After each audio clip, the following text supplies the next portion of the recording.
Üdvözlök mindenkit! Az őrlánggal kapcsolatban akarok segítséget nyújtani. Ugyanis beleestem abba a problémába, hogy egyik este vagy reggel arra ébredtem fel, hogy ugye már nem ég az őrláng, és így nem volt meleg vízem, pedig előző este tökéletesen működött a meleg víz, és akárhogy próbáltam meggyújtani az őrlángot, amíg ezt benyomva tartottam, ugye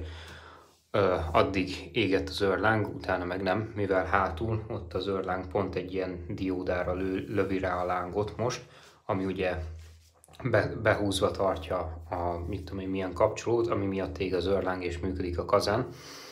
Na, ennek az a megoldása, hogy itt van az a cső, ott van benne az a kis patentba, a patentból ugye így kiszeditek, kitakarítjátok azt a csövet meg az alsó kis fúvókát, amire rámegy, és akkor szépen így ki fogja lőni a lángot konkrétan a diódára, és nem kell gázszerelőt se hívni, de természetesen előtte a gázt zárjátok el, de remélem ez segített mindenkinek.